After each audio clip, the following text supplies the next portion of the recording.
معلش فيديو تاني كده عايزين نعمله. كنت عايز اقول اسمه ايه ده، نقول مع بعض. كنت عايز اقول توقعاتي اللي هيحصل في دوري مصر بكره. هنبدا بتشكيله الاهلي. نشوف في حراسه المرمى شوبير، في قلب الدفاع هادي رياض و مرعي، ولا كان ياسر مرعي؟ مرعي، هادي رياض ومرعي. ثنائيه كويسه واحتمال تستمر. كوكا باك يمين، شمال محمد هاني. نص الملعب مين؟ اليو ديانج، مروان عطية، امام عاشور، زيزو، شحات، وبن شرقي مهاجم. مش عارف بقى تريزيجيه رجع ولا لسه. واتوقع اللعيبة اللي تتألق وتسجل بن شرقي ان شاء الله والشحات. والاهلي هيكسب 3-1.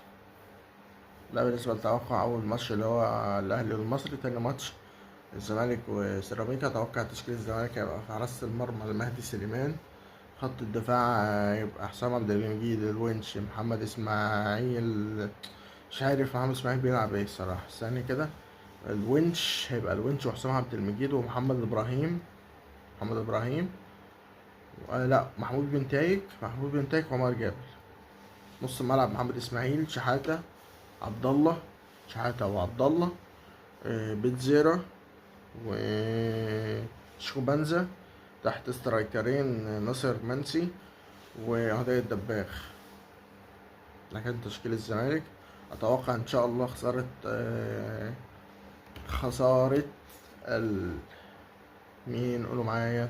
خسارة الزمالك 3-2. اللي هيسجل الاهداف، انا ما قلتش اللي هيسجل الاهداف في الاهلي. هخلص بتاع الزمالك وهو اللي هيسجل الاهداف في الاهلي. اتوقع اللي يسجل الاهداف لسيراميكا فخري لقاي جون، وعمرو السولية جون، وممكن اسلام عيسى جون، او محمد عبد الله. واللي هيسجل للزمالك اتوقع بتزيرا وده الدباغ. اما بالنسبه للاهلي اللي هيسجل شحات وبن شرقي جونين، وجون المصري هيبقى عن طريق عمر الساعي. اما بالنسبه بقى لسموحه وبيراميدز، اتوقع فوز سموحه بهدف مقابل لا شيء عن طريق خالد الغندور. واللعيبه اللي هتتالق هو خالد الغندور من جانب سموحه، وصامويل الامادي. واللي هيتالق من جانب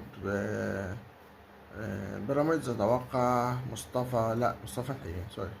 اتوقع اللي هيتألق من بيراميدز احمد عاطف قطة مين تاني، وزيكو.